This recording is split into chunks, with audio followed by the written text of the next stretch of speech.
To officially begin our program, I'd like to invite to the podium USAID Philippines Acting Mission Director Rebecca Eubanks.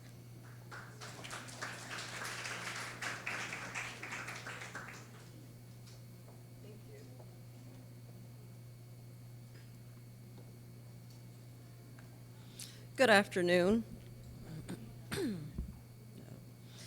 Let me acknowledge Assistant Secretary Dominique Tute, also the outgoing Executive Director, Coco, and the incoming Executive Director of the Makati Business Club. I think he's out of the room as well. All of the speakers who were announced, who will be speaking with us today, the AMDev Chief of Party, my USAID colleagues, and all of you in the room here today.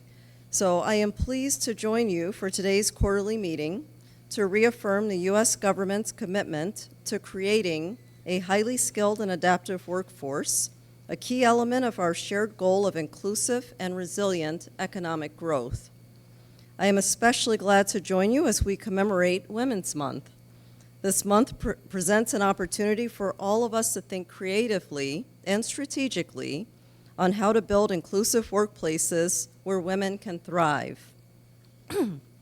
As the lead U.S. government's development and humanitarian assistance organization, USAID works to reduce global poverty, strengthen democratic governance, and support partner countries on their path to sustainable and resilient development.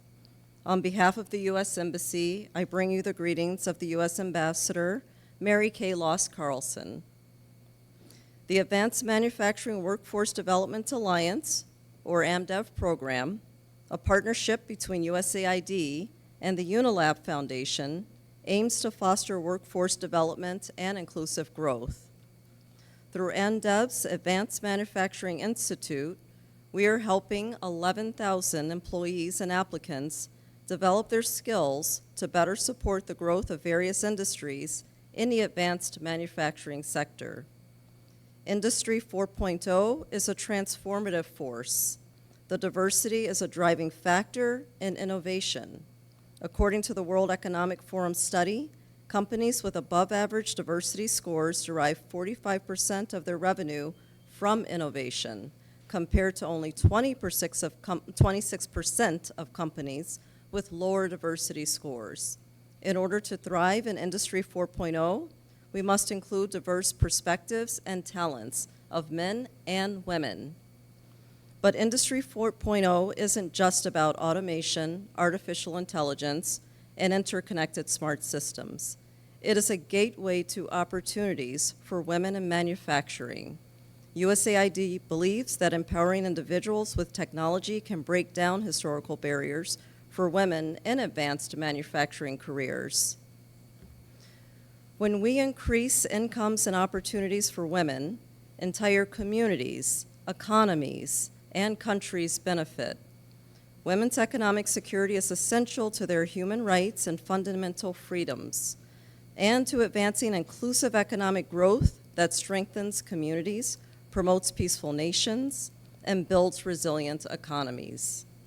Here in the Philippines and across the world, USAID works closely with our government, private sector, and academia counterparts to expand opportunities for women to fully, meaningfully, and equally contribute to the benefit from economic growth and global prosperity.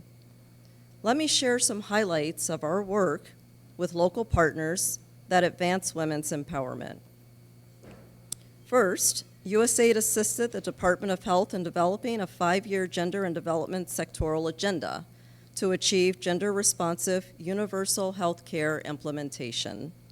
Through our Reach Health project, we trained nearly 600 service providers on gender sensitivity and trained them to better recognize, report, record, and refer victims of gender-based violence. As a result, these providers assisted more than 11,500 survivors of gender-based violence in 2023. USAID also trained more than 1,100 marginalized women in entrepreneurship and provided business development services and seed funding to more than 320 women entrepreneurs and 14 women's associations that help women grow or expand their businesses.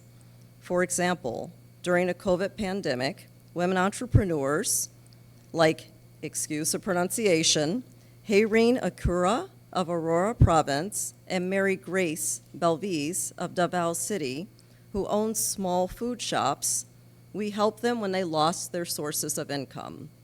But thanks to USAID's intensive e-commerce training program, both entrepreneurs were able to get their products onto the Shopee and Lazada e-platforms, making our products accessible nationwide and helping them maintain and even expand their livelihoods. These are just a couple of stories about how USAID has helped empower women across the Philippines. We're committed to working with our partners to not only build skills, but also promote diversity and inclusion. This event serves as a testament to USAID's dedication to creating a future where everyone has the opportunity to succeed in a rapidly evolving industrial landscape. So thank you and mabuhay.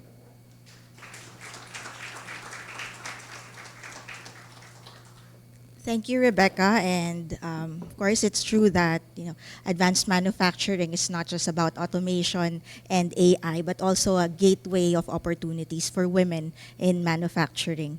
And we look forward to hearing from our speakers today and panelists to see where the opportunities are and how we can push for more women in the workforce.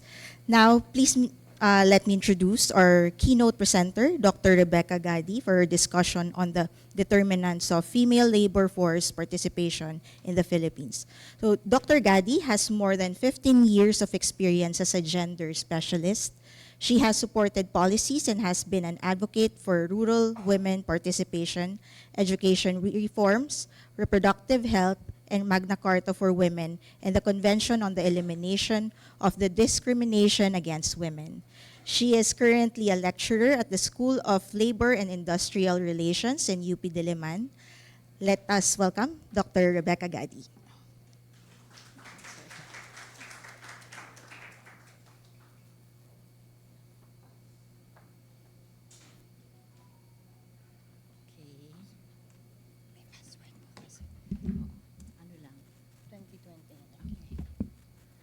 Good afternoon, everyone. Magandang hapon sa inyong lahat. Okay. It looks heavy, no? It looks very technical title, but I promise you it's going to be simple. Sasa said, from 80 slides, she compressed it to 7 slides. So bear with me. Okay, every time I come to a forum about women and gender, I always say this is not a war between male and female. Okay? Women are here. We support half of the sky, So we are here to be part of nation building. And then, actually, yes, as you heard, 15 years in women and gender empowerment. Much has been achieved already in women empowerment in terms of laws, in terms of organization, in terms of budgeting, etc. No?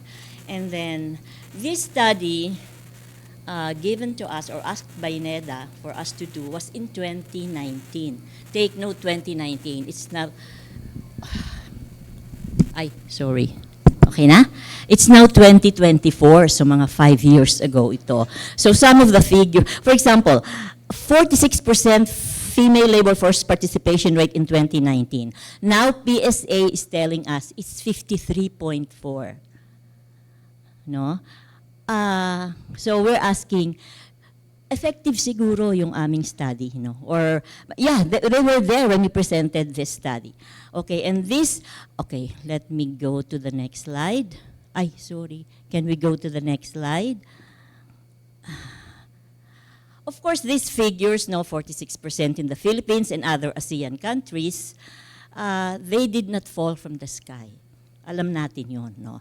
There are socio-economic, political, governance, and cultural factors. Kaya that's why you're getting 46%, you're getting 75%, you're getting 65%. Can we go to the next slide, please? Sorry. Okay, the purpose of this study is to identify... Sandali. Second slide. Bakit? Yan. Identify factors explaining the low labor force participation rate of women in the Philippines. And second is, how can we generate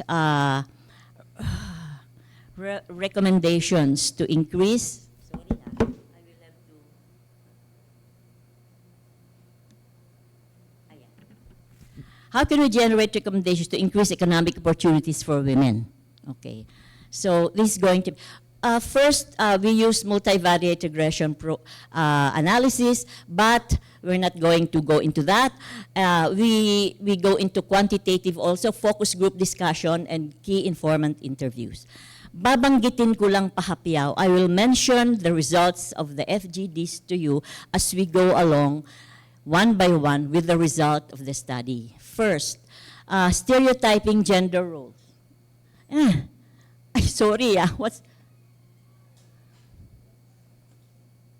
What's happening? Ayan. Late lang. I have to click 3 times. Click 3 times. Okay, first one result from the FGD and key informant interview is stereotype gender roles and patriarchal. I'm sure many of you are familiar with this. So, I'm not going into them very deeply. It just means that women are usually boxed inside the concept of women are for the home and men are for the public sphere. Women are for the private sphere and men are for the so nai-stereotype lang tayo doon. And inside the households, usually in the Philippines, and I'm sure in other Asian countries, no, yung the role of the father, yung head of the family is the father. So if he says, you take care of the children, and sometimes it's the women who accept and say to themselves that, yes, I believe I have to take care of the children than any other. Also, there are cases na yes, we can get helpers or kasambahay. We call kasambahay here in the Philippines. But there are women who really want to go hands-on in taking care of their children. Those are the realities here in the Philippines. Okay, but in the provinces, or in the rural areas, the patriarchal family is still strong because it appeared in our discussions, no, in our focus group discussions. Recording in progress. Okay. The next is, I'll skip the undercounting first. Pero sige, I'll go into it.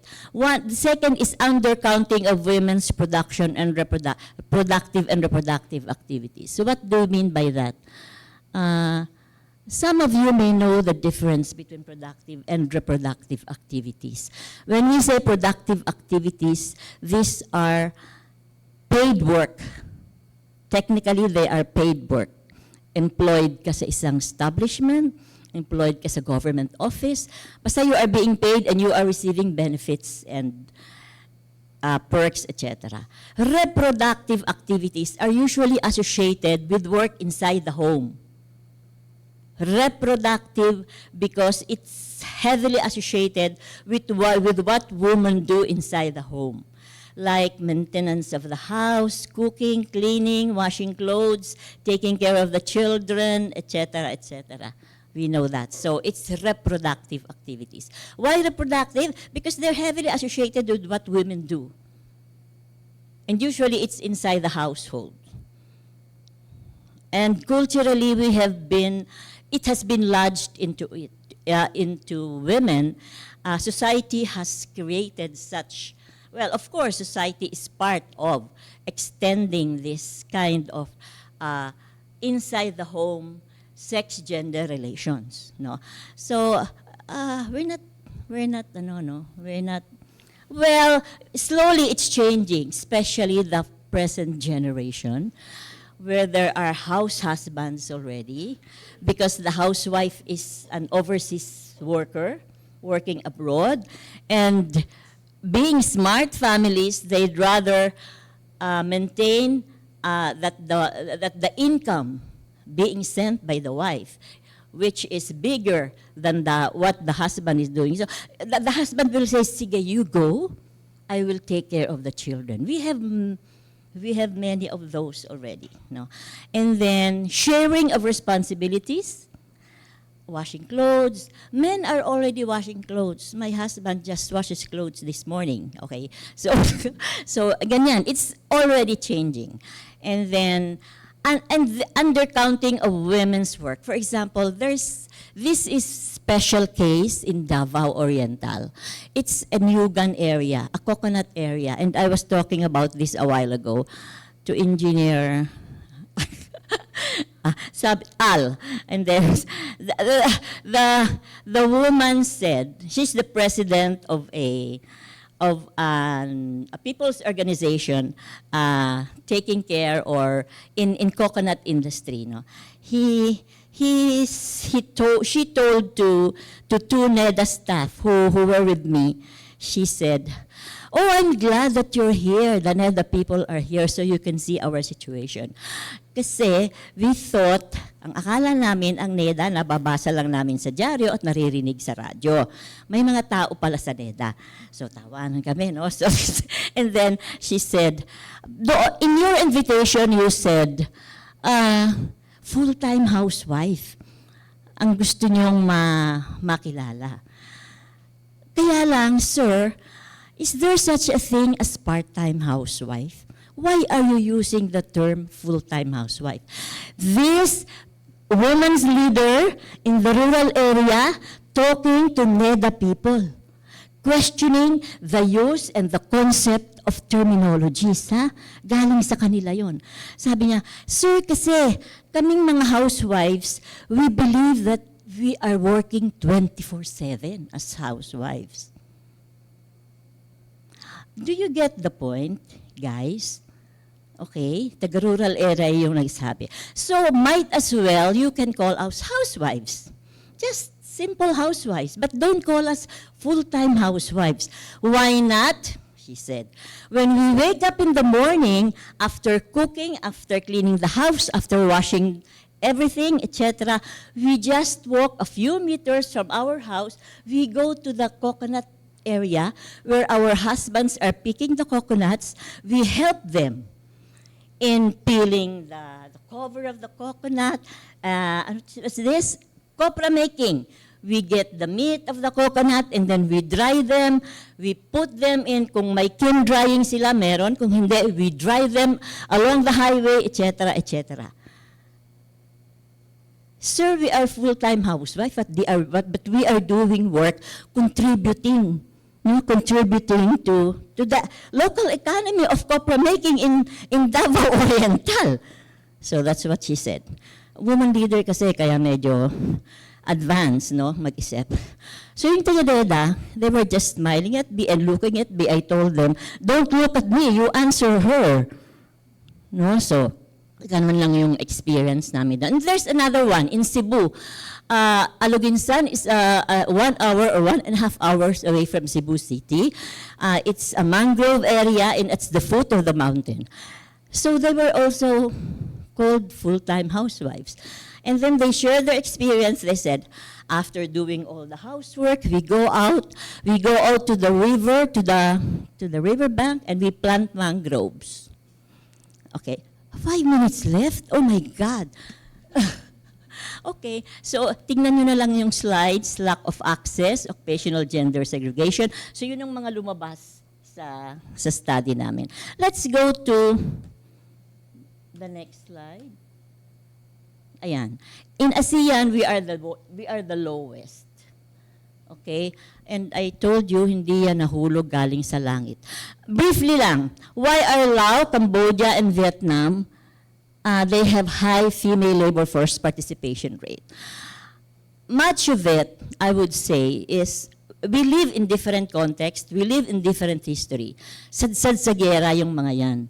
That's why when their men are at war, the women are at work. And up to now, when they rebuild their countries, they have a focused direction. In Vietnam, they have what they call the Doi Moi. It's a socialist perspective na heavy sila on encouraging women to work, to contribute economically. Okay. In the Philippines, sabi nga kanina, may nag-comment, medyo ano daw tayo. What you call this? Spoiled. Okay. Now look at this. Look at this, no? Ang magandang tignan dyan yung agriculture. Saang region heavy ang agriculture? Kasi when we talk of manufacturing, I know businessmen will always do business environment scanning. You are going to look for resources. Where are these resources available? So, Philippines is heavy on agriculture up to now.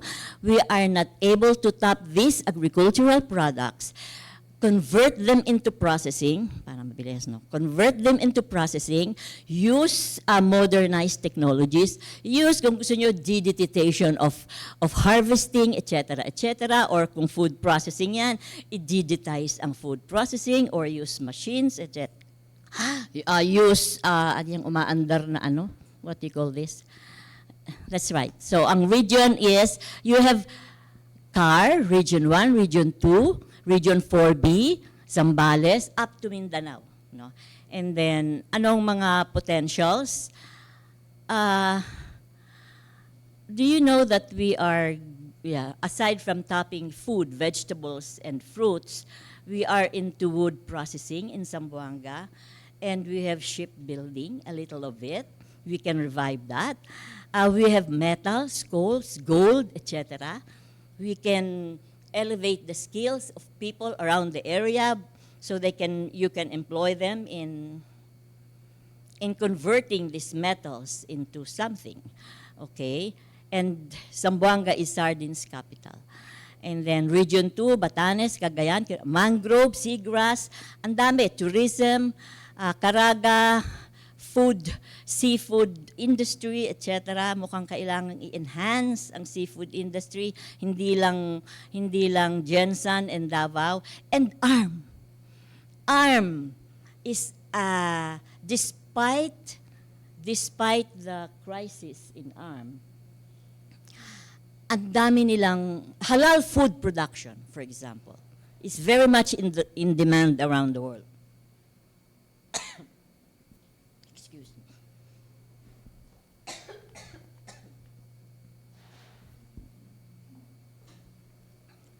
Pasensya na kayo. Sakit naming mga teachers ito. So halal food production, they've always mentioned it. ARM should be treated separately as a special case in the Philippines. Kasi pag nirarank mo sila, lagi silang nasa baba. No? So, we have fruits also, palm oil milling, coconut production, coconut oil milling, that's manufacturing, no? And then, crude oil, again, fruits and plantation. And then the last, sorry, thank you.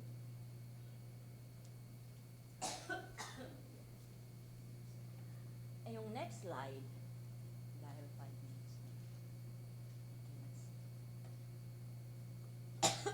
Ayan. Yung binilugan nila, ang binilugan nila is Region 4A, that's the Calabarzon area. High manufacturing sector. It's the manufacturing hub of the Philippines. In Luzon. In Mindanao, and in Visayas, that's Region 7, the Cebu, is the manufacturing hub. Ang sabi nga kanina, baka sa Mindanao na lang. Kulang, no? Pero if you want advanced manufacturing workforce to develop, maybe first go into those regions, no? And look at other potential areas. Region 3, you have Clark. It's an ecozone. Cebu is an ecozone. Calabarzon is an ecozone. So you have them already. And Cebu has a good program they call the Resurgence of Manufacturing Program. I'm sure you're familiar with that. And then let's not forget the SMEs, small micro enterprises, which is now booming. And that's part of where women can participate most. 1 minute left. Okay, arm potential, halal food, I said, pearl culture, and other trading in commerce of local products. Recommendations. One, I address the gender stereotyping and biases, of course, where I said we have improved in that. Promote equitable sharing of household responsibility. We have improved in that. Enhance support for working parents. Meron na rin. And there's a bill now where they call housewives will be given 2,000 pesos a month. Of course, wala pang ano yun, wala pang IR. There's no implementation rules yet. No? Pero, siyempre, dadaan pa yan, mag-aaway pa sila doon. Improve skills and development employment for women, STEM. No? Encourage women, our kids, as early as that, to go into STEM. No? Huwag natin silang takutin sa mga engineers, sa mga chemists, etc., etc. No? Kailangan i-encourage natin sila doon. Address statistical undercounting of women. Well, maybe partly, kaya naging 53.4% na ang 2023 female labor force participation because in 2019, we challenged them to address this problem of undercounting. No, okay, what is the next slide? Yun na rin. I think that's it, no? Sorry. I'm heavy on that. Addressing undercounting of women because the definition of labor force participation by the Philippine Statistical Authority excludes housewives, students, PWDs, retirees like me but still working, and overseas Filipino workers. 5 yun. They're not in the labor force by definition of the Philippine Statistical Authority. They have explanation, no, for OFWs because OFWs daw are not labor force here, but they are labor force in other countries. And then I called my friend, a Japanese economist, how do you consider Filipino nurses in Japan? Sabi niya, if they have legitimate visas and working papers, we consider them as Japanese labor force. So tayo, ganun din siguro yung, what if the overseas Filipino workers don't have legitimate visas? Whose labor force are they? Diba? Whose labor force are they? And they're sending millions of remittances in the country. No? They're contributing to gross national product, and yet, sasabihin mo, they're not part of our labor force. So, ang akin lang, ang challenge ko lang sa PSA is, ayusin lang ito, yung mga concepts na ito, para hindi tayo naiiwan. Because in other countries, malinaw, they have clear definition of what work is, of what labor is, by, would you believe, by sector. They are able to do it. By sector, may primary sector, may secondary sector, may tertiary sector, nag-capture nila yung number of men and women working in certain sectors. Yun lang ang challenge namin. Thank you.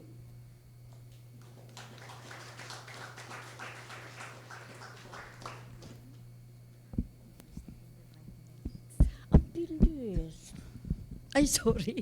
Nagko-complain ako. Sabi ko, bakit ang bilis? Ay, sorry, kasi sanay ako 3 hours lecture. Thank you so much, Dr. Gadi. I know it was a challenge for you to keep it under 20 minutes, and we appreciate that.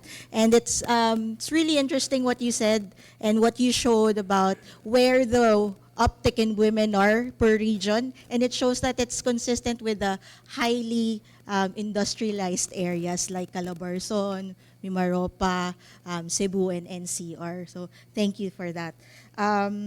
So now let us listen to the government's response to Dr. Gadi's presentation. Assistant Secretary Dominic Tutay performs advisory functions to the Office of Dole Secretary Laguesma and the line offices within the Workers' Welfare and Protection Cluster. She assists in ensuring the implementation and advance of just and humane working conditions and terms of employment, promotion, and amelioration of the welfare of workers through policy and program development. Let us welcome ASEC Nikki.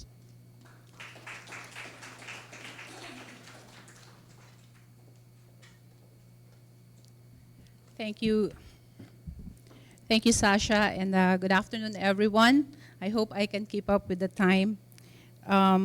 Let me extend my sincerest appreciation for inviting the Department of Labor and Employment, our dear Secretary, Bienvenido Ilaguesma, and Undersecretary Ami Torres, to this event to discuss a subject matter that is important and central to the manufacturing industry, and that's building inclusive workplaces, how the Industry 4.0 empowers women in advanced technology. So, the statistics that I will be presenting you will be a takeoff from where Dr. Becca or Dr. Gadi left in her study. So if you look at the statistics right now, the economy is able to bounce back in its pre-pandemic level, including the labor market. But the challenge now is how to sustain the same. And across all age group, if you look at the right side of the slide, women generally have slightly lower employment rates compared to men. The largest disparity between male and female employment and labor participation rates is observed in the 15 to 24 age group. But interestingly, as age increases, the gap between male and female employment and labor participation rates tend to narrow, with women's employment rates sometimes surpassing those of men in older age groups. It's inspiring to see that despite initial disparities, women steadily close the employment gap as they progress in their careers, with some even surpassing men in older age groups. Next slide, back. Oh, sorry. Can you go back? Sige. Next slide. Next slide. All right. Okay, I go to that slide. Zeroing in on women in the manufacturing industry, the public use file of the Labor Force Survey annual estimates for 2022 shows that women constitutes 42.2% or 1.54 million workforce or workers in the overall workforce. It is observed that subsectors such as manufacture of leather and related products and electrical equipment boast more than 50% female presence, indicating opportunities for empowerment and advancement. Meanwhile, traditional sectors like food and beverage, manufacturing exhibit lower levels of gender parity. Next slide, please. Oh. All right. Mukhang nagka-switch yung isang slide po. Kanina, I think Dr. Becky was saying that the labor force participation rate is already beyond 50%, and it's even beyond the labor force participation rate for women when it comes to the target of the PDP at the end plan period, which is 52% to 54%. But I already emphasized earlier that the challenge here is how to sustain this level of labor force participation given all what's happening around us. Okay, so next slide, please. Okay, I'd like to go into this slide where AMDev and the Department of Labor and Employment can collaborate. This is our labor and employment plan until 2028, and probably with the recording in progress. Probably at the enterprise level of AMDev, They may complement the efforts of the department to support development favorable conditions that attract both domestic and foreign investments, foster employment opportunities and job creation, ensure rights at work are respected, advance inclusive social protection, and foster equitable and just relationships between employers and workers. And all of these efforts are aided by timely, accurate, and relevant market information. Okay, next slide, please. I don't know what's the next slide that will come out because I think they've juggled. All right, no more? All right. Okay, for this one, to ensure that women are empowered and included in the advancements of Industry 4.0 within the sphere of advanced manufacturing, it is essential to fortify initiatives aimed at fostering inclusivity and enhancing skills development. The department continues to bolster youth employability, technical and vocational education, and apprenticeship, fostering an environment where women can thrive. Additionally, a national policy for lifelong learning will be formulated, emphasizing the integration of women into key areas such as artificial intelligence and analytics through the Philippine Qualifications Framework and also the Philippine Skills Framework. Investments in basic education, technical and higher education, along with innovation centers will be prioritized to cultivate a workers comprising competent, job-ready women who contribute meaningfully to the nation's progress. Next slide, please. Oh, this is a different slide.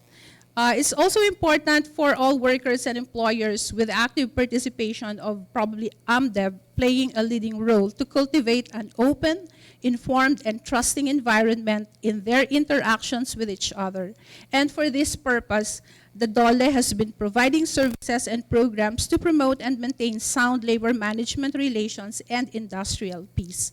These programs are intended to expand access to employment opportunities and prospects to companies, encourage workers and managers to nurture an atmosphere of mutual respect for their rights and voluntary compliance with their obligations, and also to promote their shared responsibility in solving and settling their problems and grievances, thereby preventing, minimizing labor management conflict.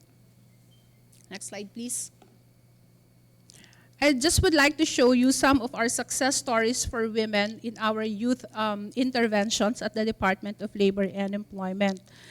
We have the Job Start Philippines, which really focuses on women, targeting 60% of all the beneficiaries women. And the women that you are seeing here are from the manufacturing and also construction industry. Recording in All right, progress. next slide. All right. Yes, I got this slide from my readings, and it says here how to increase women participation in the manufacturing sector. Probably by proactively showcasing the opportunities within the manufacturing to educators, parents, and students, offering mentorship, role models, and hands-on experiences, we can foster a climate where women can signify, contribute, exert influence, and thrive within this sector. And by taking action now, we can expedite the realizations of women's potential within the manufacturing, thus eliminating the need to wait for another century for their impactful contributions. Okay. For this call to action, let me just say that we have to embrace artificial intelligence responsively and ensuring its alignment with the ethical standards and contributing to a just transition and gender equality in accordance with the Sustainable Development Goals. All right.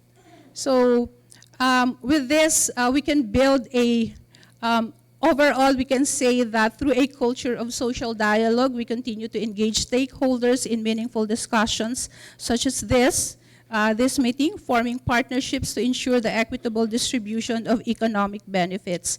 And together, we will pave the way towards a path towards a future where every worker flourishes, rooted in principles of fairness, equity, and sustainable growth. And this will be able, This way, we can be able to achieve our development goal of a matatag, maginhawa at panatag na buhay para po sa bawat Pilipino sa bagong Pilipinas. O di ba napaka-ano nung aming napaka-gobyerno. But I'd like to end with this slide that I got also from my reading when I was preparing for this meeting.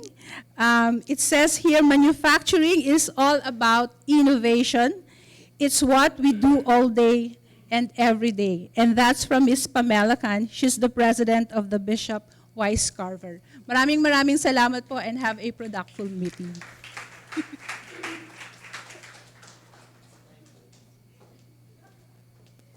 Thank you so much, ASEC Nikki. So I hope everyone will be able to bring home a better understanding of the pulse of female participation in this country, and from both academic and from the government's point of view. We will now proceed to the Q&A segment. ASEC Nikki and Dr. Gadi, can we invite you up the stage, and Coco to moderate the panel?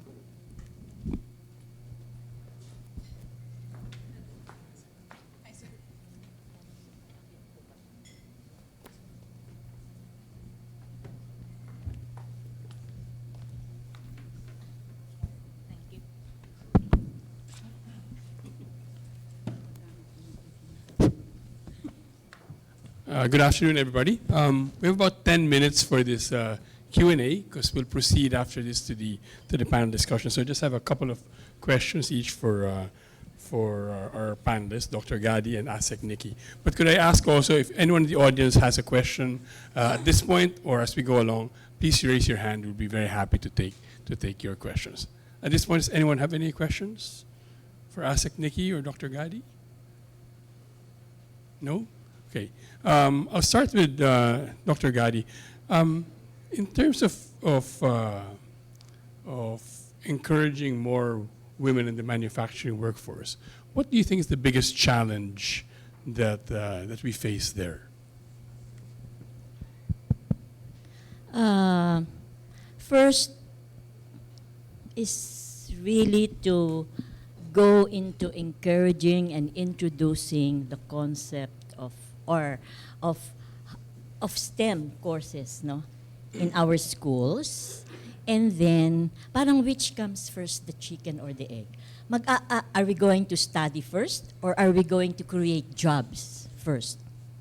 Sabi ni Dr. Al kanina na nag-agree ako, sabay. Okay, di ba, no? Sabay. So, while women are getting into STEM courses, businessmen should go into creating jobs for these newly graduates, for both men and women. So I think the key there is close coordination of the private sector with the schools. I know some businesses are doing that already. Something like they go to Don Bosco and they find good what? It's a closer link between school to work transition, both for men and women, males and females, okay? And that will change the mindset. It will help change the mindset. Parents who are patriarchal will say, oh, my child, my girl is studying engineering, etc., etc. That will help change the mindset. Overcoming that, yes. Do you think that's happening more and more, or stable lang siya? I think it's happening, but not as fast. No? I don't know how we can quicken that or hasten that. No, maybe close coordination also with the private sector and the government. I mean, particularly local government units. No, because investors, if you want to invest in a place, the first thing you do is to do business environmental scanning. Where are the resources? Who are the people there? What skills do they have? So, local government ang una niyong lalapitan. And then, in Vietnam, this is what they did. No? The private sector was invited by the government, but when they flourished, the private sector started investing. They are facing the government in terms of implementing efficiency and productivity in government work and in business sector. So nagkaroon ng phase in Vietnam's history na very strong ang relationship ng private. It's not, yes, there's turfing, but no dictation over the other. Kailangan empowering each other. No? Parang women, empowering each other. Thanks, Dr. Gadi. Asik Nikki, is that something that the DOLE is prioritizing? And if so, what is it doing to get government, private sector, and the schools to generate more of that? I think that's exactly the key, how we can be able to maximize women's participation, particularly in the advanced manufacturing. It's continuously strengthening the industry, academe, government linkages, and we want to maximize that as the implementing rules and regulations of the Trabajo Act is upcoming, probably this month or maybe first week of April. And in that specific law, it's not just incentivizing upskilling, retooling, and reskilling, but it's also incentivizing employers who will be into innovation through upskilling and retooling through innovation and technology. So maximizing that. For the challenge, if I just may share also, I think it has come to, from the policy perspective, we're looking at some policies such as, say, the Expanded Maternity Leave Benefits Act and even the Anti-Age Discrimination as good policies for women's participation, for their labor force participation rate to increase. But it's also perceived as a bane for other employers, as they don't want to probably hire women anymore. But if you look at statistics in terms of the compliance rate, because the DOLE also conducts compliance rates, and when it comes to these laws, specifically expanded maternity leave benefits, it's surprising that companies are either 99 or 100% compliant with the said law. Can I say something course, yes. about maternity leave? There's also paternity leave, no? And then from the employer's point of view, before, very strong yung kanilang, they have a very strong idea that women who are bearing children are cost. Maternity leave is cost. Please look at it in a different manner, because the children, the kids that the parents are taking care of now will be your future labor force, will be the next batch of manpower that will be hired by the private and even the government sector. So look at it as corporate social responsibility. Okay. Hindi cost. Okay. How do you convince them, aside from, I guess that's a very long-term view, no? You have to tell the company that that's not a cost because a future generation will benefit from that. Are there other ways to convince companies to put these benefits in place so that women have an easier time joining and staying in the workforce? I think people here who have undertaken GST, gender sensitivity training, will understand that you have to have a continuous gender sensitivity and gender awareness. Recording in inside progress. Offices. It's a must, especially kung nag-change yung mga people are changing inside companies. So it has to be a regular gender awareness and gender training. No? And not only the staff, pati ang board. Dapat from top to bottom, dapat may gender awareness. Yeah. As Nikki, is there an approach that will encourage more companies to help women get into and stay in the workforce? I think we just have to emphasize the economic benefits of having a gender balanced workplace, and that would include like increasing productivity and probably profitability, and also decreasing the gender wage gap and maximizing the potential of women in the labor force. I'm told we have about 2 minutes left, so I'll ask each one of you very quickly. What do you think is the biggest, there's a question there. Okay, one question over there, 2 questions over there. Okay, wala na akong question. Please introduce yourself and then ask your question, but thank you very much.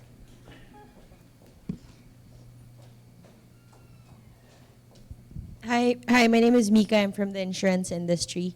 I was just curious to understand what the reason is behind of the data that you presented earlier on the narrowing gap of employment as people age. Because I noticed that as women and men get older, the gap is smaller. What is the reason behind that?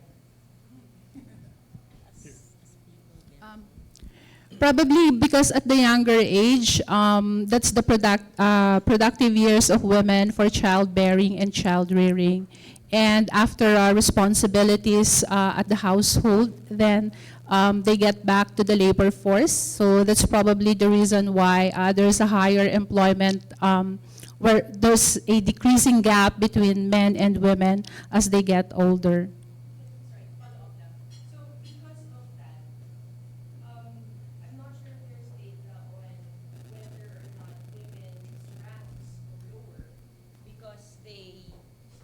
Because they enter the workforce later. So it means that labor force for women increases as they get older, but the ranks would be lower. Is that accurate? In the slide, you will notice that's not the case of the labor force participation rate. It's the employment rate. So meaning to say that there's two different things. The labor force contains the employed and the employed and unemployed. And therefore, when you are not looking for work when you are at an age that you are productive for childbearing and child rearing, then you will not participate. You are not counted as part of the labor force. But when you enter and work and look for work and have work, then that's the time that you form part of the labor force. I don't know if that confuses you. It's clear naman. Just curious then kasi to understand like how it looks like in upper management. So while we say that the gap is shorter, upper management, but there are more men than women, just because of that. So I think there are different studies available showing that while women are breaking glass ceiling, but then when it comes to numbers, we are still outnumbered by men. Yeah, that's true. I think that's where socio-cultural aspect comes in. The patriarchal mindset, no? Parang men will always be better than women. No? Let's break that. If we are breaking glass ceiling, di ba? If we and hindi na daw silang naniniwala doon, no? And then maybe if we are successful in enhancing women's capacities, women's capabilities in management, kasi we're talking about board, no? Capacities, etc. And men will start to recognize the different capacities of women available in them, which they don't have. There are different ways surf it in the Google. Yeah. Women have different ways of knowing. Sorry, last Now, ganun yun. And then, so, if they are able to recognize that, maybe they will open up the doors more and the opportunity for women to be in the board. Yeah, I just wanted to share because I know that there's a study around how when a company fails, they actually hire women, and then they end up failing because obviously the company is already failing. I'll try to look for it and then I'll check Google ulit. Pero there's a study like that. Now, when companies fail, then they hire women, and then it fails, then That's they blame right. women. That's true. I've Yeah. read that study. Nabasa ko yun. Anyway, sorry. Yeah, I think there's another true. question. And it's not only in Asia. Sa West pa yan, noong bumagsak yung the financial crisis, no? That's what yun yung sinasabi kong there are women capabilities and capacities na hindi natatap. At natatap lang pag in crisis na yung company. Okay? Yeah. Sorry. I also have the same question with her, so that's okay. I'm Gail Mahag. I'm from Santos Knight Frank. I'm in the department of Santos Knight Frank where 70% of workforce are women because I do property management, residential. Anyway, I'd like to address this to Dr. Agadi. I'd like to challenge that term full-time and part-time housewife because I've been working from the time I went out of the university until now that I'm about to retire. So for me, I'm working full-time, 8 to 12 hours a day. By the way, I'm an associate director until Friday. Then on the weekend, I cook 1 week meals of my baguettes and do other household chores whenever time permits. I also have tamad days when I just want to chill and do nothing. But I can say that I am always available for my baguettes and my husband if and when needed during the weekdays. And that for me is the definition of a part-time wife and mommy. Of course, there are stages, right? Depending on the ages of our children and also our age. So this time around, I think I can already say the definition of a part-time wife. And that's for me. Yan, depends on how you look at it and depends on anong perspective mo. Yung nagbanggit kasi kanina na minention ko is she's a rural woman, coconut industry worker. No? And that's how she looks at herself. So we respect her voice, we respect the rural woman's voice. And to justify that 60% workforce in our organization, because for me, the job of being a property manager requires a madetalye traits of a woman, right? So I'm biased getting women in the organization because that requires the job. We have capacities that Thank you you. haven't tapped yet. We'll close maybe with a reaction from ASEC Nikki, maybe on that point. Not on the full-time and part-time, but I'd like to emphasize the importance of education, particularly the basic education, because that's really the foundation for changing the mindset and probably how each of one relate within the family, because that would also support education because school is second home. So we should walk our talk. We start at the very early stage so that we get out that bias of the men and women disparity. Thank you very much. Please join me in thanking ASEC Nikki and Dr.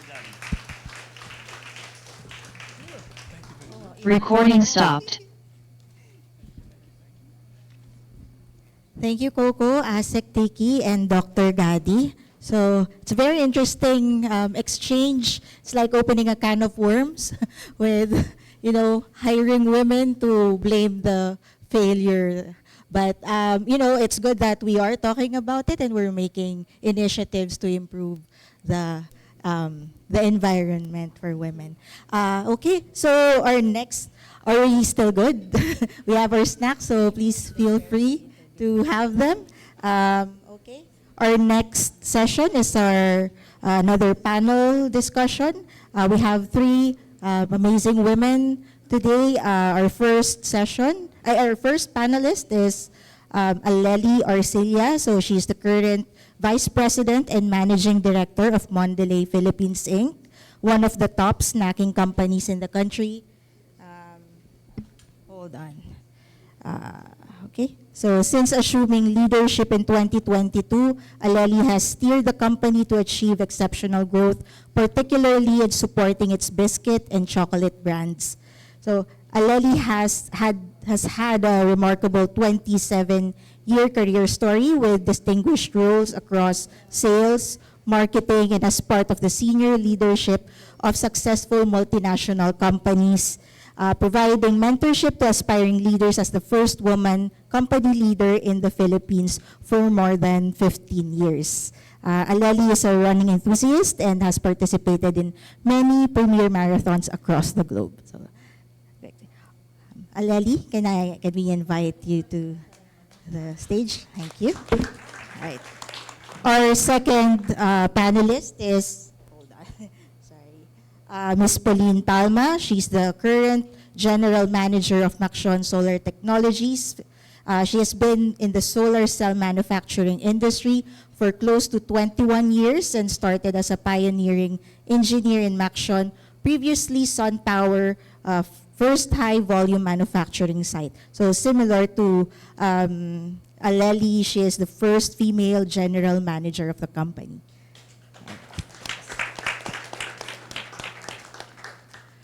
Our third panelist is Engineer Joyce Santos. So Engineer Joyce Santos is the current operating Vice President, Head of Research and Development at Unilab Inc. She is responsible for directing and overseeing all development projects in the portfolio.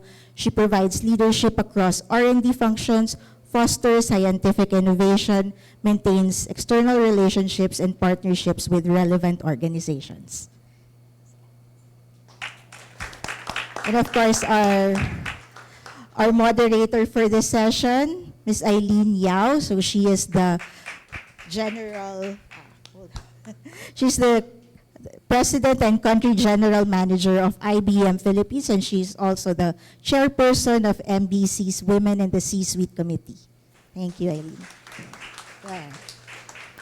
Good afternoon, everyone, and let's not be all very serious here. I just want you to imagine something very, very simple. We are currently in my home. This is my living room. I happen to have three very, very interesting women as my guests in my home. So you are like the butterflies in the wall, so you will just listen to us chat. Okay, so good afternoon, and very happy to welcome you to my home. So Aleli, Pauline, and Engineer Joyce. No? So I know it's very formal, so maybe I can call you Joyce. No? So I'm not very familiar with with your organization, so it's my first time to meet you. So maybe Aleli, if we can just start with you, can you just give me an idea, Mondelez as a manufacturing company? Hi, Eileen. subsector. So good afternoon, and everyone also is in your house. You have These plenty of butterflies. guests I have many today. butterflies in the Yeah. home, so pasensya ka Okay, na. so I'm Aleli. I had Mondelez Philippines. Actually, that's how you pronounce. It's Mondelez. It means delicious world, okay, in French. And our company is a global snacking leader. We're into food manufacturing. And so the footprint that I have in the Philippines, we are based in Sucat. We produce the brands Eden and Cheese Whiz, if you're familiar with that. Only cheese here. We import our Oreo, we import our Cadbury, our Toblerone, from other countries, also within Southeast Asia. So my manufacturing footprint is right beside Manila Memorial, okay, so if you're familiar with the area. And the workforce is about 600 people, plus, because we also have other contractors within the company. So in terms of our labor force, I think I don't so much have, except for my labor-intensive operations because of the plant, it's about 90-10, no? In fact, a male-female split, which used to be like 99-1, okay? But in fact, I think this year we made breakthrough that, my plant director, late last year, we've appointed a female leader. Also, my engineering lead, no, and the business development lead is also a woman. So very high-powered. While it's 90-10, the weighted voice is in fact maybe 50-50 somewhere there. But my middle manager ratio would probably be around 37, 67 being female already. Coming from maybe an 80-20 7 years ago, but there were some inroads and interventions that we did. Thank you, Aleli. Thank you, Aleli. And good afternoon, everyone. Good afternoon, Miss Eileen. I'm Pauline Palma. I'm the General Manager of Maxion Solar Technologies here in the Philippines. Maxion is formerly SunPower Philippines. It's a global company. We manufacture solar cells, PV panels for residential, commercial, power plant, and special applications. So here in the Philippines, we have one site. Manufacturing sites are in Malaysia as well as in Mexico. We are primarily grouped along with the semiconductor and electronics industry. As we are a manufacturing technology site, a big percentage of our population are in the engineering sector. So right now, here in the Philippines, we have the manufacturing operations and the GBS, Global Business Services. In total, we have about 890. Combining both organizations, it's about 47% female to 53% male. If we look only in manufacturing and operations, it's 51-49. It's very close. So, but of course, as you go to the engineering, that number changes dramatically. So, I have been in this position for about a year, but Maxion has been here for 20 years, and just for the information of everyone, the highest efficiency solar cells have been made here in the Philippines for the last 20 years. It's made in our manufacturing site. Wow, congratulations. Congratulations. Joyce? Good afternoon to my kapitbahays. Okay, I'm Joyce Santos. I'm from Unilab, and I'm the head of research and development of Unilab. You may probably not be so familiar with Unilab, but I'm sure you're familiar with Biogesic, Enervon, Decogen, Neozep, and a lot of RightMed. Wag mahiyang magtanong. Okay. Yeah, she's very familiar. Of course. Okay. Unilab is essentially a pharmaceutical manufacturing company, and we have end-to-end services, so we do our own research and development, and I'm proud to say it's probably the only company with our own end-to-end research and development organization in the country. And I know that for a fact because one of our most difficult activities is to hire people for research and development, because the only place that you can probably find that kind of talent would be outside of the Philippines. But it's good to, it's good news that we are eventually getting there in finding talent in some of our new graduates in STEM. So that's where our source of talent is actually from, and it would be nice to have a good number of STEM graduates to choose from. Our company, surprise, surprise, 51 male, 49% female. If you look across our functions, in the marketing side, you might be surprised. It's 50-50. So where we used to be male-dominated, professional sales representatives, surprise, equal number, male and female. But it's a different story in the manufacturing plant. It's 11% female and 89% male, and mainly because of some job functions that would require heavy lifting, etc. And it's an opportunity for Industry 4.0 to make a difference. Okay. In the technical area side, like quality assurance, research and development, supply logistics management, it's 65% female. In the operating and executive leadership teams, I would like a greater number, but it's 35% female. Yeah. Okay, so thank you. Thank you for all the numbers, and you've been hearing some stats already. But before you take note of all the stats, I just want to warn everybody, this is not a race to the finish line. Not about as much the number, okay, of, yes. So, you know, like Dr. Igadi said, it's not a war, right? So it's more about us encouraging more to be in the workforce, more women, and stay in the workforce. Hence, I go to the next issue that I want us to really share. There is this concept that, many studies are showing we have a pipeline problem. So let me just give a little bit of a few points there. Pipeline means, do we have enough that go to the workforce, into the workforce? If they're in the workforce, as you have already alluded to, do they stay in certain roles, hence retention? If we ask them to stay, are they staying as long as we want them to be, or do they have career growth and so on? If I may just oversimplify in women's terms, makeover. It used to not be like this in your organizations. Now you have very, very good improvement. What is the before and after? So, can you share a few points about your pipeline? Is it a problem? As you mentioned, certain challenges, certain areas, but how did you operationalize improving the number for your organizations? Maybe we start with Maxine.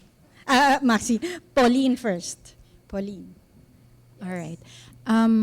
So when I started in Maxion, I think it's probably, I don't have the exact numbers, but it's probably 50-50, very close to what we have now. But going into, the engineering technician side, that's probably 30% of our population. That's probably 30-70, 30% female. Now, if I look at our engineering side, so we're talking about pipeline.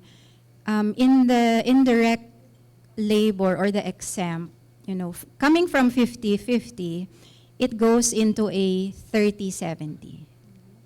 So very few go into the exempt positions. These are the engineer, supervisory.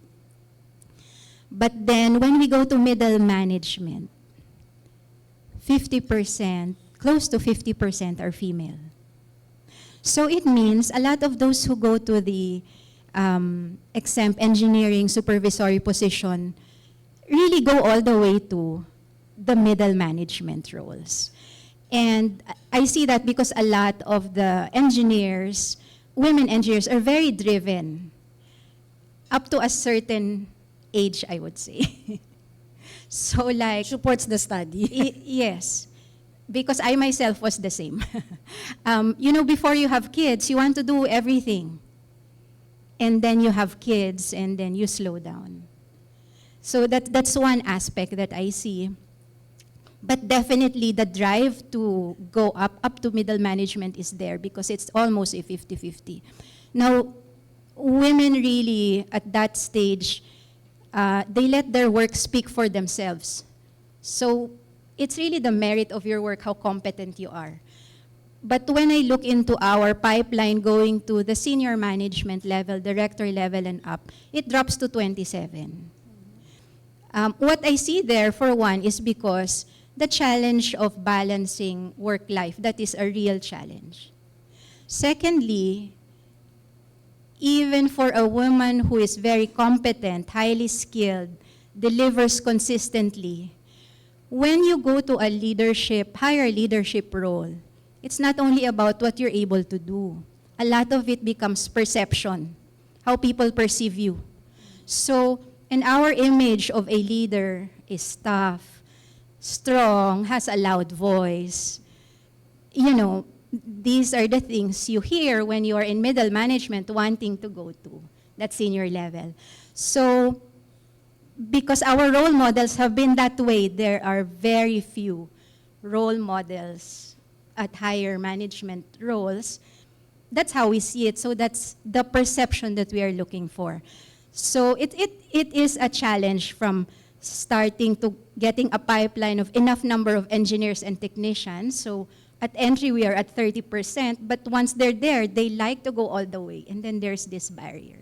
So if I may just follow up, Pauline. No? So you yourself, you're a great example, and now role model being the first homegrown, female leader in the organization. Were there interventions that you did for the organization, whether they are benefits, exactly what you said? How did you improve, getting that good pipeline for the exempt positions and moving even up to the middle management? Did you use technology? Did you use, what changes? Maybe we can all get tips here. All right. I think at the very early stage, we start with hiring. So we always try to look at, a good pool, diverse pool. That's the very start. When I was starting, I became a junior manager. I was very conscious of looking at the pool to hire to the engineering level. when I was in the middle management, we started kind of organically with some of the ladies, my colleagues here, a women's network. So it was not a company-sponsored activity, but it was a women's network support group. Of course, the perception at that time was, this is just a women, women gossiping group. It was not that positive. But when people see that there are women getting together, knowing about each other, the mindset slowly changes to there are women leaders, the visibility of women leaders.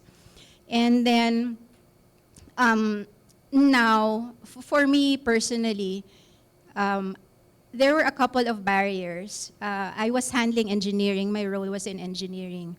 When I wanted to, go to the next level, I was asked by the HR, our HR, what do you see is your next step? Do you see yourself as an engineering director? And I said, I know my career path is directed there, but it's not in my line of sight. It's somewhere in the periphery, because I have never seen one in our history. No female engineering director and no local engineering director. So I had two barriers. And so for me to say I want to go to that position took me a lot of self-talk. Why do I want to go there? Is it worth it? Is it something for me? Can I do it? And so that was a barrier for myself to convince me to do that. And then now I'm in this role. Our company has a corporate initiative, really having a quota. So this only started 2 years ago. Having a quota of female leaders at each level. Thank you. So maybe Joyce, for you, we spoke about, or you alluded to talent acquisition, right? You spoke about how you look at the education side as well. Maybe you can share more about how are you building pipeline and retaining them. Okay, but before I go into that, just a very interesting story. I graduated chemical engineer. I passed the board. Of course, you're bright-eyed. I'll apply. Surprise, surprise. When I first applied for some companies, I got rejected because I was female. Even if I'm an engineer, I got rejected because I'm a female. So maybe there's the gender bias for some industries. Fortunately, I applied to Unilab, pharmaceutical manufacturing, where there were generally no gender biases, because at the time that I applied, the head of research and development was actually female. Okay. Over the years, the leadership of R&D has been a mix. There have been females and there have been male leads, without any difference with respect to how they run the organization and how competent they are with respect to running the organization. So I guess it depends on the industry. I was lucky because for my particular industry, there were no gender biases, and it all boiled down to meritocracy, what you're capable of, and what you are able to bring to the table. Okay. Now we go to filling my pipeline, or filling the pipeline in Unilab. As a rule, we have no quotas. Actually, we have no gender biases when it comes to hiring for any position. Even if we don't put a gender bias for manufacturing, operations, positions, inevitably, maybe because of the gender stereotypes, most of the applicants that come in are males. So that's not, it's how maybe society has been wired, that for manufacturing functions, male dapat yan. When we don't actually indicate male or female, we are that open and we are that inclusive. A few years ago, Unilab had this Culture 2.0, where you actually deliberately work to change for the better, adapt your culture to the present. And one of the tenets of Culture 2.0 is meritocracy when it comes to advancement, when it comes to people development, talent development, promotion, and succession planning. Okay.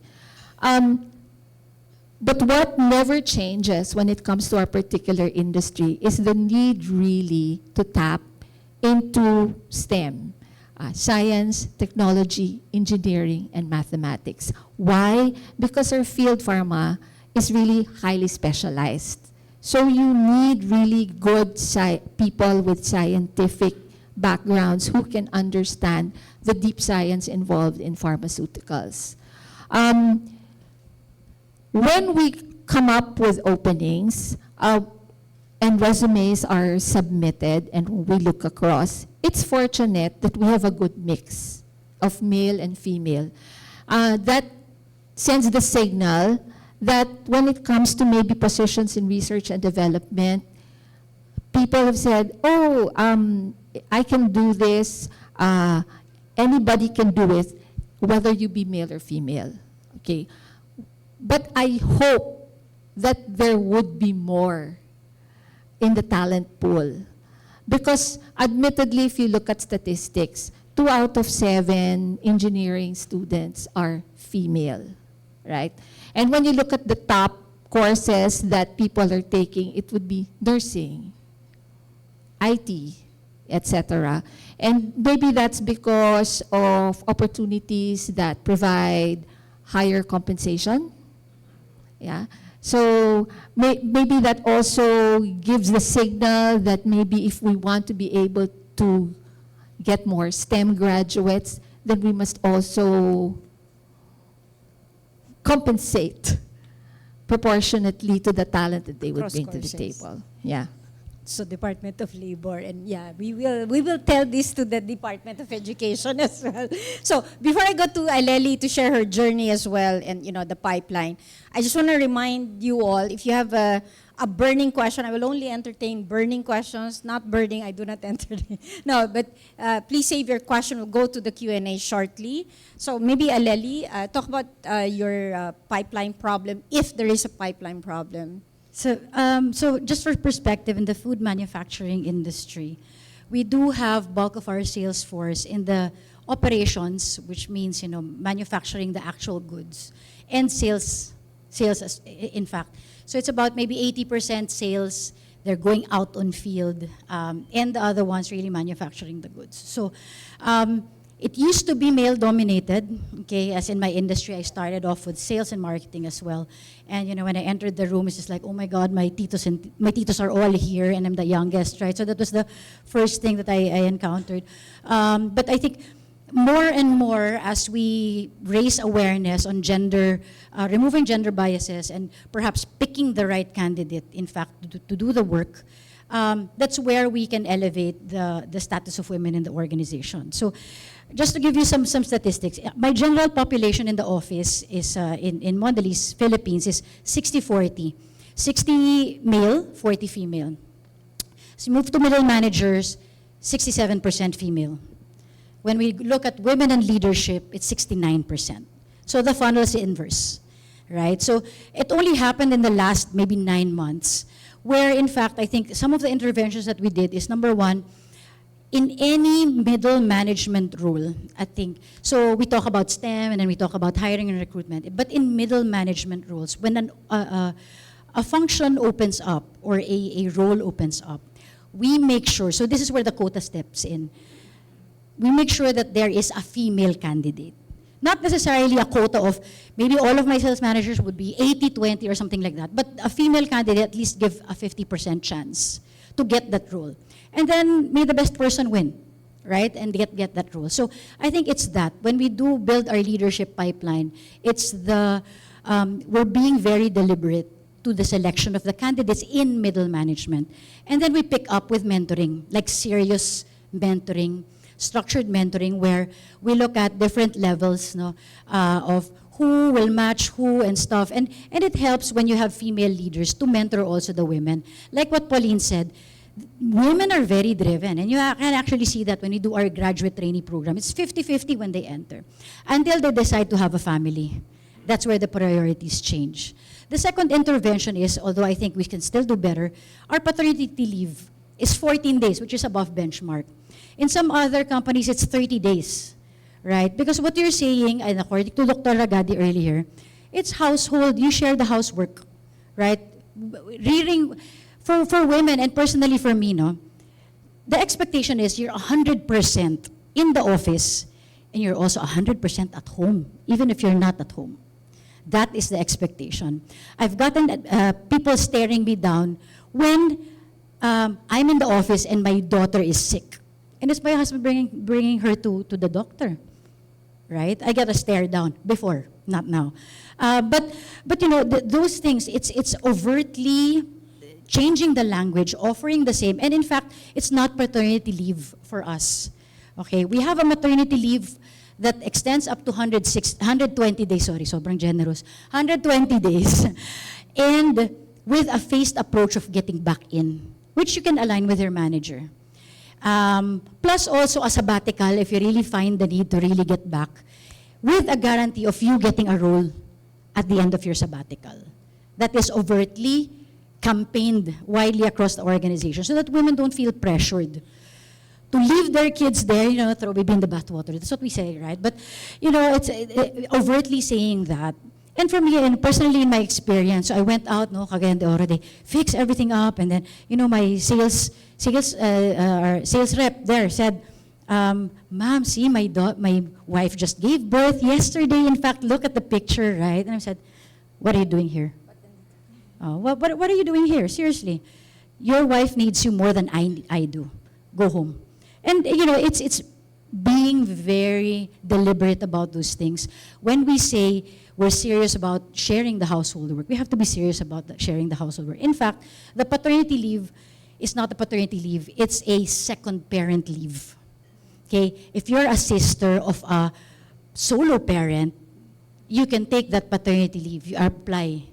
So it's being very conscious about the help that women need at that point when they decide to have a family. Because you have to unlock that and remove the hurdles so that they can move ahead. And then you still do mentoring, you still do those things. We have, of course, I think it's mandated by law, a breastfeeding area, no? Apart from getting tax, you know, credits, but you know, it's very good to have a breastfeeding area. And you know, women supporting women at that particular stage in life is very important because, as you know, a successful woman in the corporate world must feel fulfilled as a wife and a mother also, or a sister, or a grandmother, or whatever. They have to feel fulfilled so that they can contribute in the workplace. Thank you, thank you.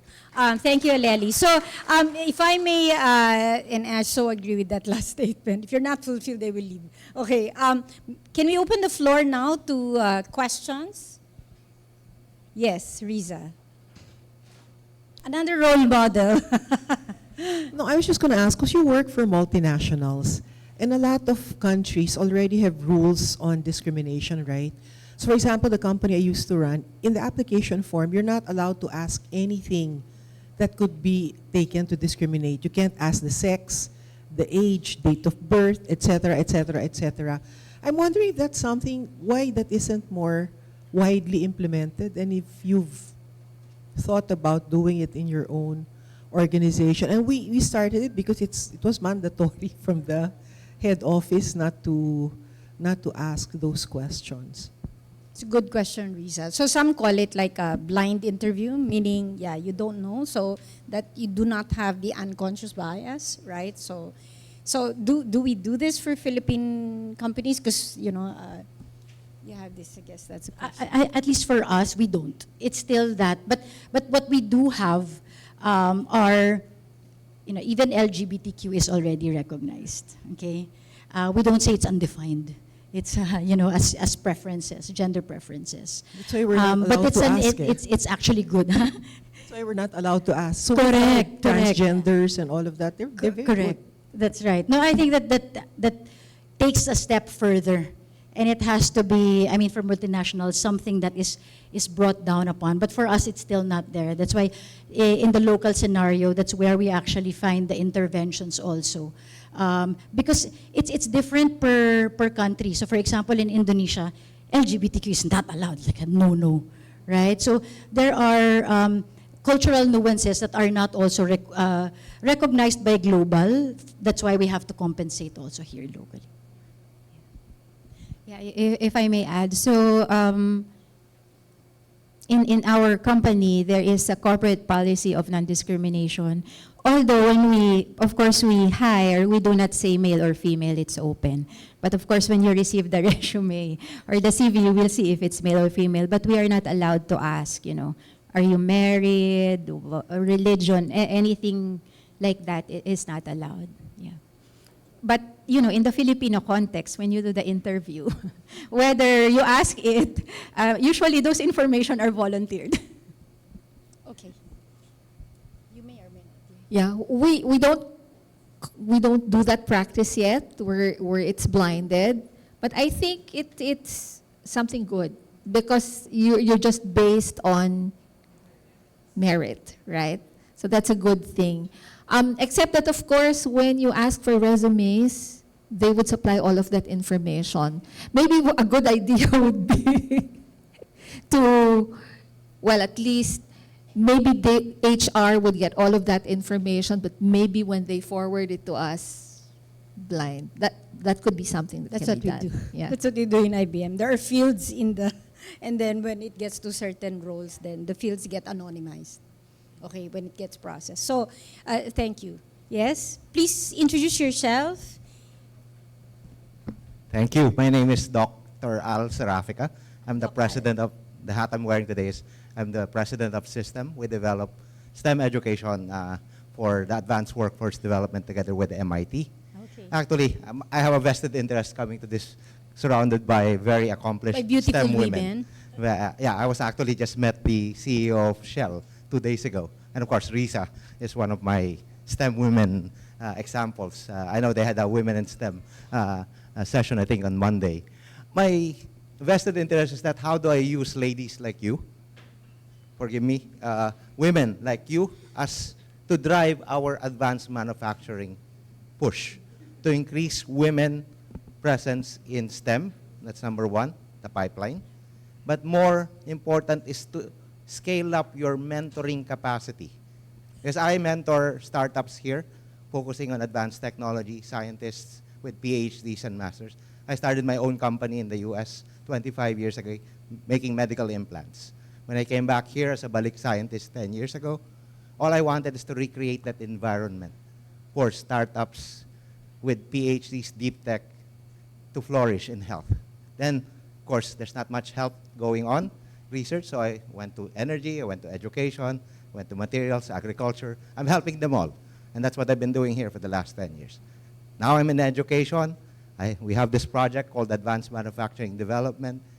If I can, maybe Assistant Becky can probably put all your faces or your short verbs, your elevator pitch in TOEA while people are lining up for their exit visas or something.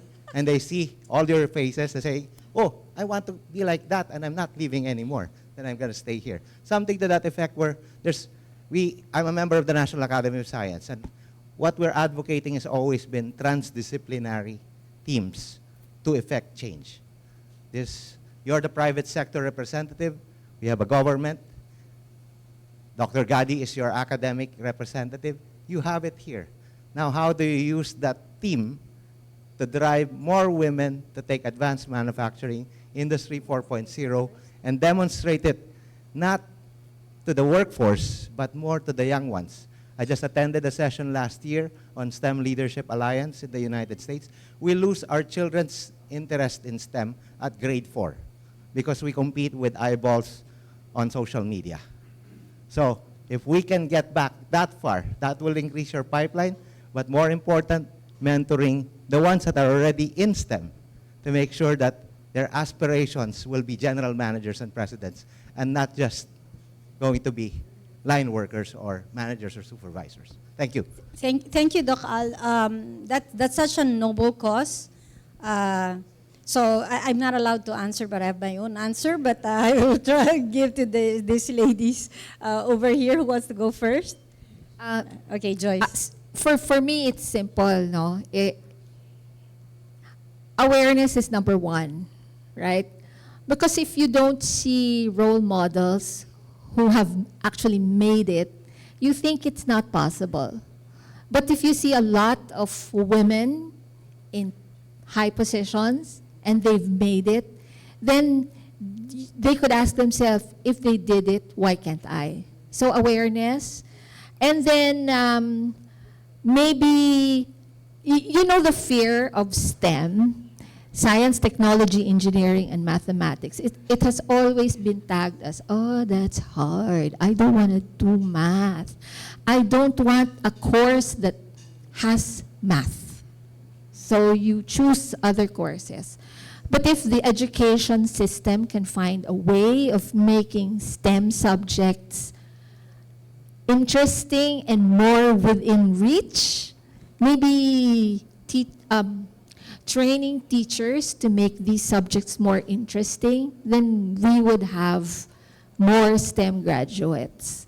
Kasi talagang ang konti lang. So I would have loved to have more. Any ideas? Yeah. Pauline. Yeah, I think in general the same, how to make STEM more interesting. I have a 3-year-old daughter, and I'm already thinking about how can this be more interesting to her? How will she see me that she gets interested in these things? So, you know, what she sees in the television, in social media, it impacts a lot. And so, as a parent, you know, you have to put a lot of things in context. So at home, there's active participation of the parent to encourage curiosity. You know, it's really the curiosity and creativity, because I have a son, 10 years old, while he's not particularly interested in math, he's very interested in nature, in the way the solar system works. So it's different ways, but you know, education kind of boxes it into, you have to solve this at this stage, you have to do this at this stage. And so at the education level, it has to be a more creative way to keep the younger generation more interested in STEM. And then of course, when you're in the workforce, it's very important to have the role model. Like I was referring to my case, I know I was a very competent engineering manager.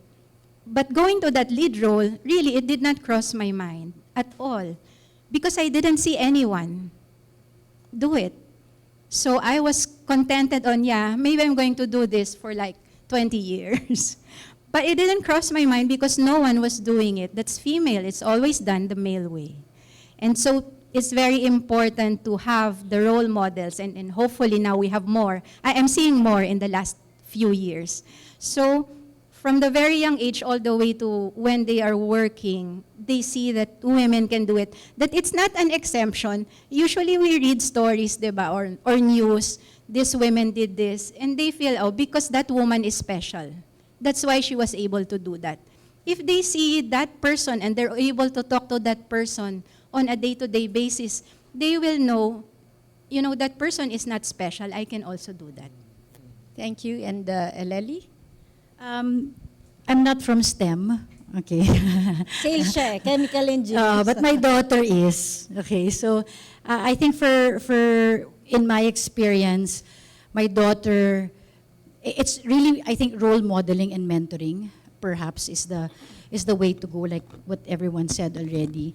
When you see somebody pave the path for you, you're able to also tread that path and perhaps fork it some other way. But that is very important. In my family, there are a lot of science, so nurses, doctors, med techs and stuff in my family. And what the inspiration I took actually is the opportunities for everyone, not for anyone else. So regardless whether it's STEM, it's ABM, or Hume, As long as there's an opportunity for leadership or an opportunity to take, women are, okay, candidates.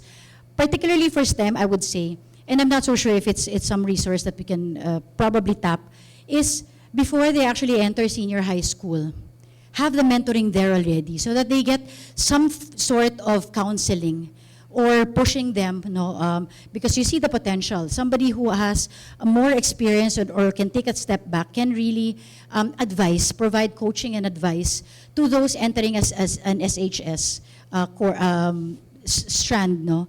And then you can talk to them and encourage them, and then look at this person, they were able to achieve and stuff. So I think for women, what is very important is a boost of confidence at that level. So if somebody can take your wings and you fly with them, that is very important. Thank you, Lely. So I'm sorry I don't have, okay, so Bobby, so time for are we one more allowed question? to extend? Okay, just, short Bobby. Okay, very quickly. First of all, thank you very much. I'm so excited to see so many engineers in leadership position. Background is, there are 13 engineers in our family, no? Cousins, all of them male, no? The women didn't take that. So it's something that we learn from 3 generations, that the males go here, the female go here. And it's unfortunate. Pero buti na lang, my daughter is taking biomedical science, no? So it's a way forward. But my question is, those in engineering, you probably noticed that there are some courses that are predominantly women. Chemical engineers, siguro 80% women. Civil, mechanical probably 0 women, no, or something like that, no. So I think it has to be addressed, because there's certainly a lot of opportunities we're missing on those fields if we only have one gender serving it. Pero my particular question is, while we've analyzed this area in engineering and sciences and research very well, we might be missing out on the tech voc, no? Because reality is, majority of manufacturers, manufacturing employees are tech voc, technicians, no? And buti na lang in semiconductor electronics, as you can see, it's majority women. But they're probably more of an exception, no? So my question is, how do we ensure that tech voc education, as well as hiring and career development, encourages women for a more balanced gender population in manufacturing? Thank you.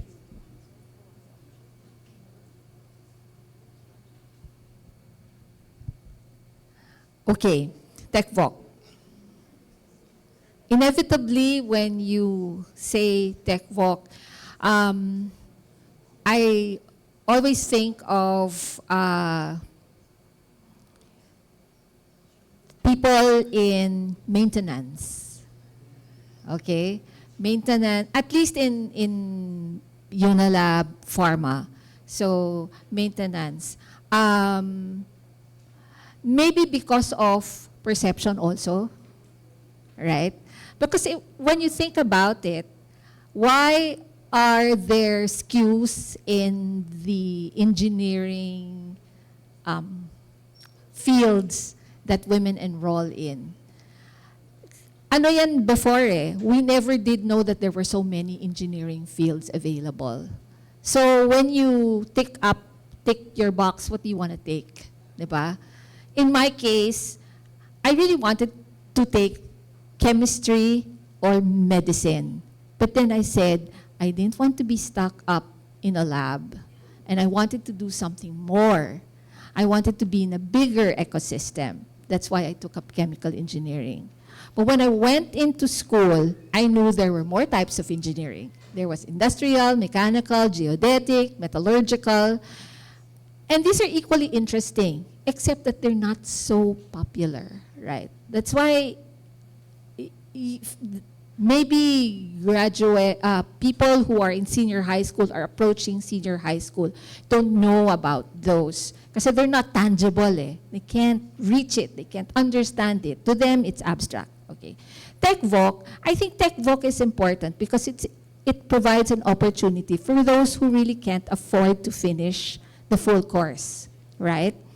But when you think about it deeper, like for example in R&D, my tech vocs do the really hard work also of looking at the machines, repairing, maintaining. It doesn't necessarily need a male. It can actually be done by a female, because when in my younger years, when I would operate machines in either the lab or in manufacturing, we needed to know what works, what doesn't work. So we really tinker around. And it's also interesting.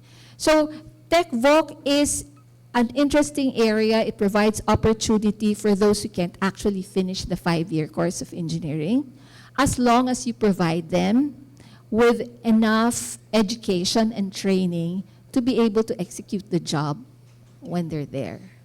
Okay, thank you. So I'll do a one lightning round for them, but I'll just do a quick recap what we heard. I'm sorry, I know you have 1,000 more questions. I cannot entertain the questions anymore because we're now out of time. But I'll just recap, right? There are challenges, but there are also opportunities, right? The way these ladies have actually gone there is because they've done very deliberate interventions, right? So you got to be deliberate about the numbers, whether it applies to your industry, it doesn't. The awareness they mentioned is very, very important. Awareness to the level of visibility, like visibility. I think, you have a welcome set of us women here already. We also spoke about no new news, role modeling, right? Role modeling, acting really the part, mentoring others to get there. And the culture, right? Very, very important. And even when you get there, in terms of the pipeline, the reintegration. It's very unique to women because you gotta reintegrate at certain times in our lives, okay? So, and I think the bigger thing that came out of this, if I would summarize in one word, and this is probably gonna be a good follow-up project for AMDev, is the amplification. To Doc Al's point, we have examples, we have role models, we know we can use technology, etc., to anonymize it and, do a lot of improvement. But if we're not out there, no one's gonna know, okay? The new generation, they won't know. It has to be very visible, as we've learned from these ladies. So maybe, AMDev, maybe a good project for you could be to run a video, create a video with some of the, the examples that you've already heard, data points, and you can completely replicate, right, in the new age of digital, right, and do it across the platform. So I'll do one lightning round.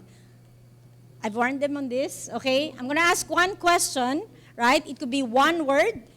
What is the one big thing that you advise the people in the room and online? How do we encourage an inclusive workforce, especially with women getting into manufacturing? Shall we start with you, Aleli? So as a woman, advocate yourself because no one else will. Very good. Thank you. Pauline? This will take a bit longer if I may share. Yeah, so one, but big. Yeah, it would be courage to see things differently and to advocate for yourself. And I want to share very briefly. The last 4 days I was in China looking at fully automated Industry 4.0 facilities. So these are all, no movement is done by human. It's all automated. All the data is taken from the equipment. The maintenance is, it's almost fully automated. Everything data at your fingertips. This is like the Industry 4.0 we're talking about. And yet I saw in those 4 companies, in their huge control room of about 20 people, all are male. At the very back row, there were like 4 female looking at computers, and they were all female. When I asked, I said, what is their role? They're doing quality. So we need to have the courage to imagine this differently, because even with all this automation and all these tools, if we cannot have the courage to imagine it differently, we're not going to reach that gender diversity. Thank you. Joyce? Simple. Don't be your worst enemy. Don't second guess yourself. Women, we can do it. Very good. So, advocate for yourself, have the courage to do it, and don't be your worst enemy. On that note, thank you for joining us. And I will tell you, because it's Industry 4.0, don't forget to use technology because I'm in tech.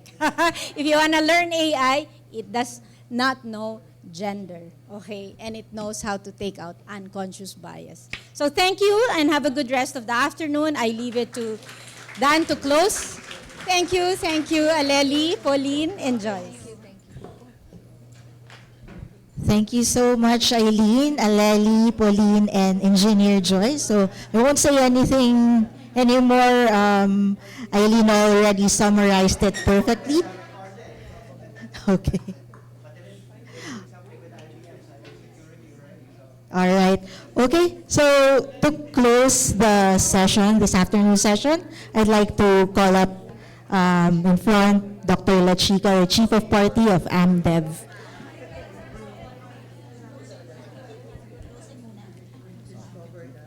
That in front? Okay.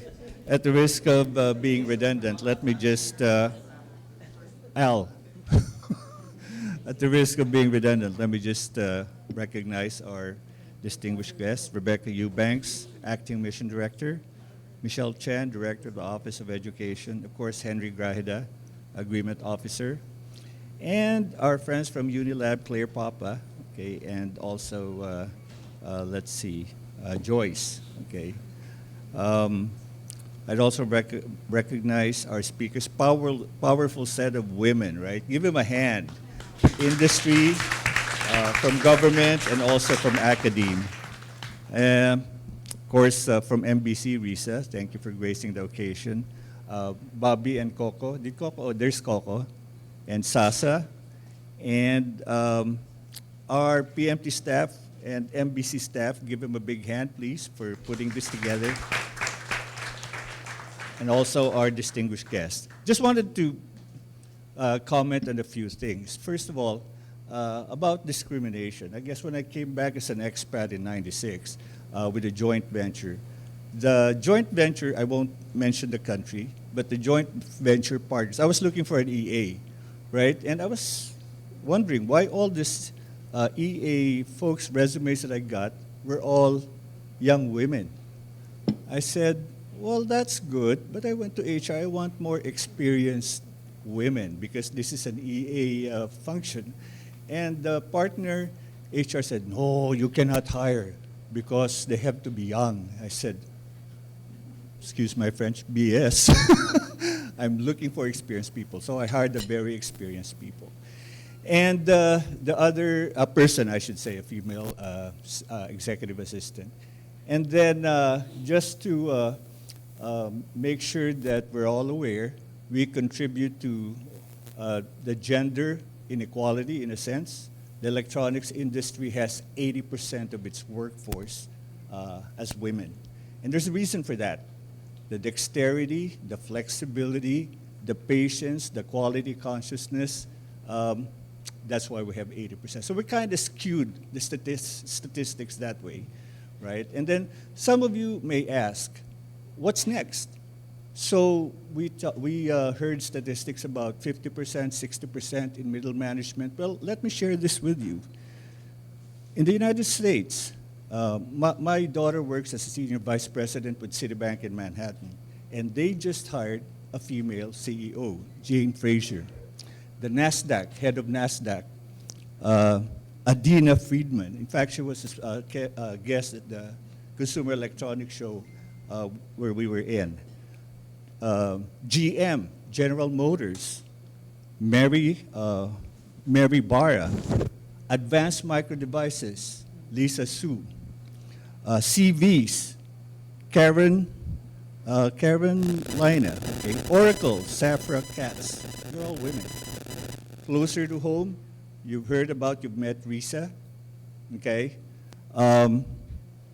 Moment Group, Aba Napa. Do you know what moment is? They have the manam and the 8 cuts. You know about 8 cuts? You've heard 8 cuts? The hamburger recipes was done by my son. Not a woman, but my son anyway, so I had to say that. This is interesting. Agena Tham, angkas of all businesses, angkas. All right, so my point is, don't be limited by your perceptions. Don't be limited by glass ceilings.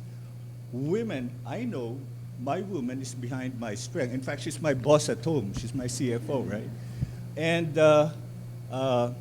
let's see, Aleli. Where's Aleli? Okay. I beg to disagree with you. I advocate for women. So, you know, give all the women a hand. So I would like to thank the speakers who shared exceptional insights in today's AMDev quarterly meeting. What an excellent way to start Women's Month by recognizing the achievements of women in their respective fields. Through the years, we have made significant progress in achieving gender equality and women's empowerment in the Philippines. The Magna Carta of Women, a landmark law 13 years ago, has provided an even-handed representation of women in all facets of society. This progress has placed the Philippines as the second-best country in the East Asia and Pacific region in closing the gender gaps. But even with narratives as such, the struggle for gender equality and women empowerment in the country is still prevalent. Stereotyping gender roles bars women from opportunities for better employment. Since 2008, the PSA, or the Philippine Statistics Authority, has documented consistently how participation of women in the workforce, and in 2020, only 34.5% of women participated in the workforce compared to almost 55% of their male counterparts. In a separate National Economic and Development Authority study in 2022, Undersecretary Rose Edilion emphasized that there are still specific fields where women are considered a minority, especially in digital technology. Part of the Philippine Development Plan 2023 to 2028 is to target more women to join the labor force from 51.7% in 2022 to around 50 to 54% by 2028. To address the gaps, a joint undertaking among the private and public sectors is needed to equip them with skills and knowledge that are in demand in the market. This is where we all come in. When we established the Advanced Manufacturing Workforce Development Alliance, or AMDev, we put people and inclusivity at the core of our work. Staying true to the Unilab Foundation values, we aspired to build on integrity, excellence, innovation, and compassion. We kept the spirit of Bayanihan alive by partnering with model manufacturing companies, the government, academe, and civil society to develop a pool of highly skilled workers that meet the sector's requirements, allowing women to showcase their skills and expertise. We take pride in gathering a growing roster of local and international alliance partners ready to share individual strengths and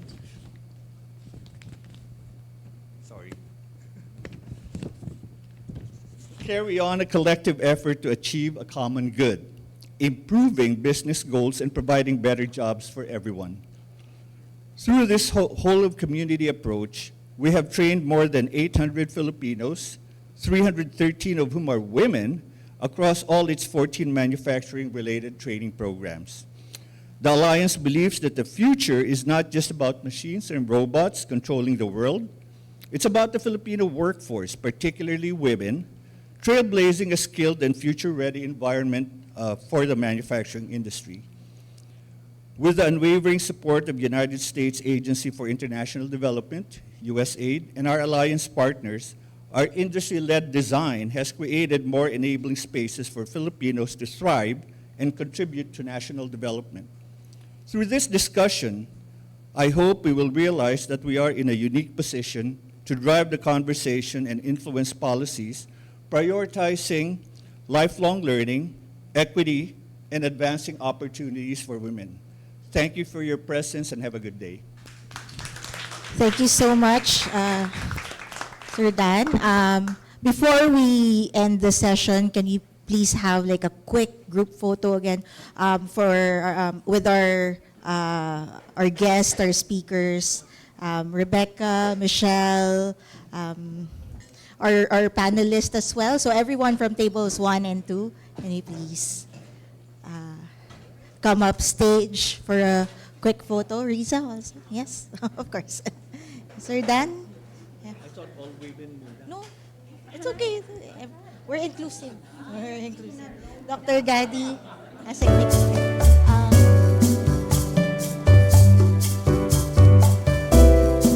we can have possibly the tall ones. I don't know. I'm sorry.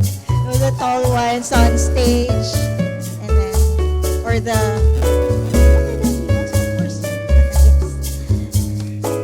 Miss Claire, can you also join us?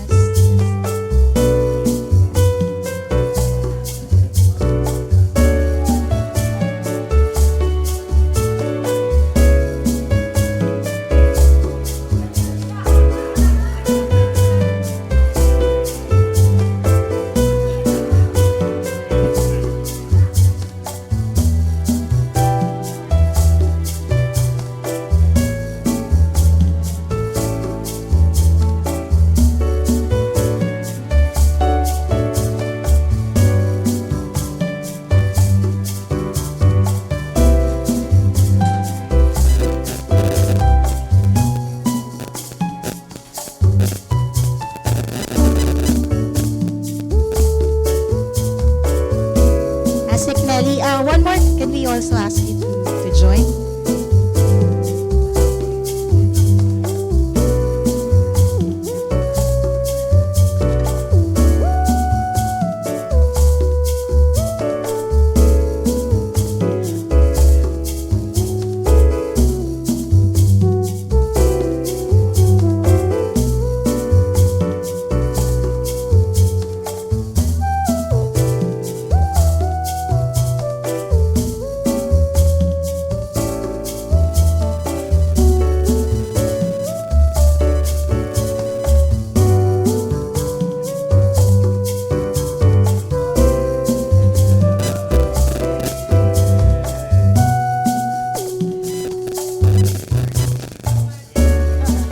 Thank you, everyone. Yes.